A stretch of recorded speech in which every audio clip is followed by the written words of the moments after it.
Bonjour, c'est Philippe de l'Atelier Entreprise. Qu'y a-t-il de plus décourageant que de travailler pendant des mois sur une idée de projet sans jamais se lancer ? Quand on recherche une idée, on s'imagine qu'elle doit être originale, voire exceptionnelle, avant de créer son entreprise. Soyons honnêtes, il n'est pas nécessaire d'avoir l'idée du siècle pour réussir. Qu'elle surgisse de votre expérience personnelle, de votre imagination ou de circonstances de votre vie, une idée arrive toujours par une intuition ou d'un désir qui mûrit au fil du temps. Alors choisissez un marché qui vous ressemble, proposez vos produits ou services et différenciez-vous. Pour ceux qui cherchent encore, n'hésitez pas à vous inspirer du livre numérique qu'on a produit en téléchargement tout simplement gratuit sous cette vidéo. Alors vous êtes prêt à entrer dans le business, prêt pour créer votre entreprise? Oui, mais comment faire ?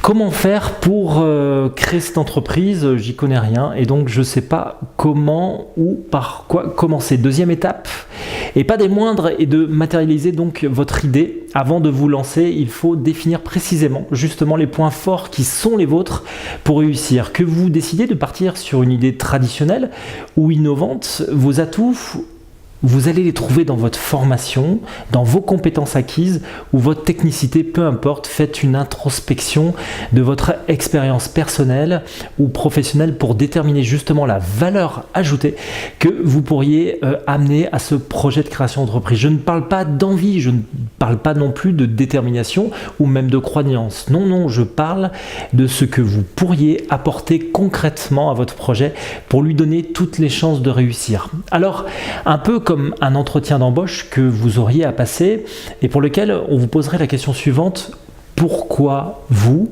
sur ce job?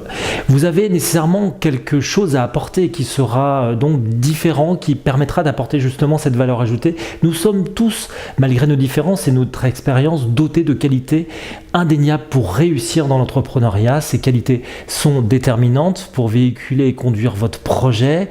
Si vous avez confiance en vous, vous inspirerez confiance aux autres. Si vous avez confiance en votre projet, vous affronterez les obstacles qui se présenteront à vous. La confiance booste votre motivation et vous donne de l'élan, de l'énergie. Prenez aussi le temps de définir les points d'amélioration qu'il vous faut travailler.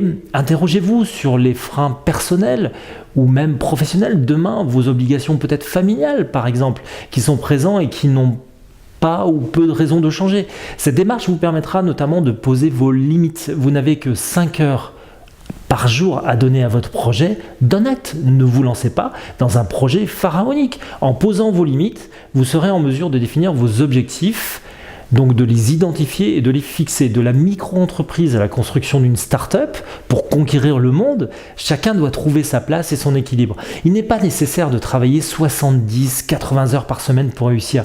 Le succès est une notion bien différente selon chacun d'entre nous.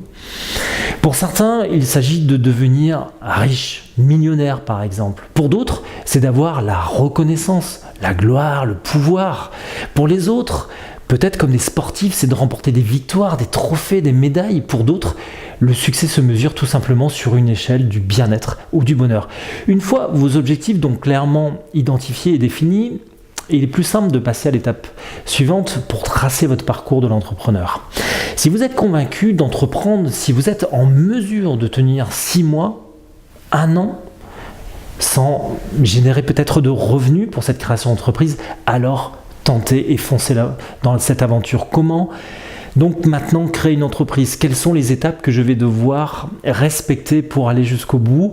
Avant de rentrer concrètement dans les étapes techniques, n'oubliez pas de valider votre business model. C'est rapide à faire et permet notamment d'affiner votre projet. C'est l'occasion rêvée pour analyser les offres de vos concurrents, de valider aussi vos cibles clients potentiels et de prendre un maximum d'informations sur votre marché.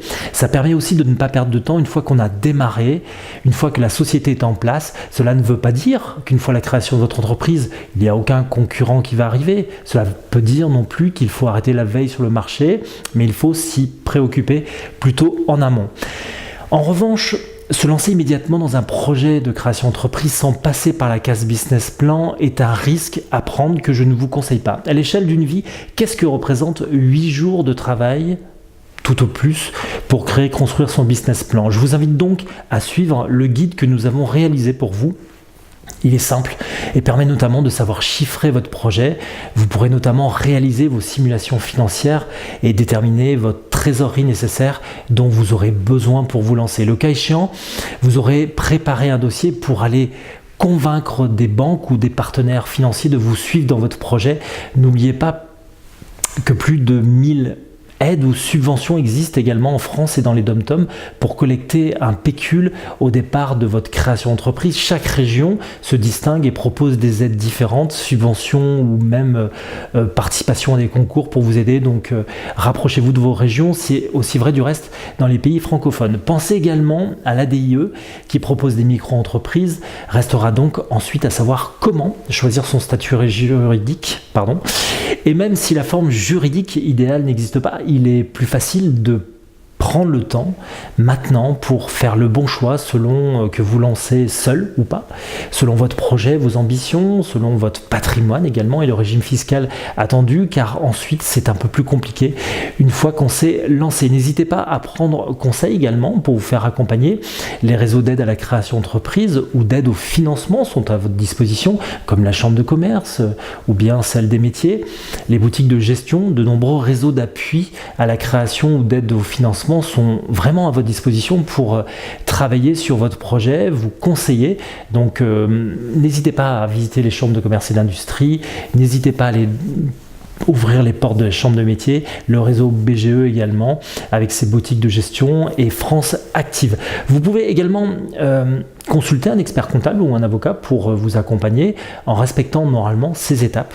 Vous serez en mesure de prendre une décision, de vous lancer dans la création d'entreprise ou pas. Restera donc après à immatriculer votre entreprise, trouver peut-être un local avant de vous mettre en chasse pour trouver donc vos premiers clients. Si vous vous lancez demain, retenez juste ce dernier principe, soyez rigoureux.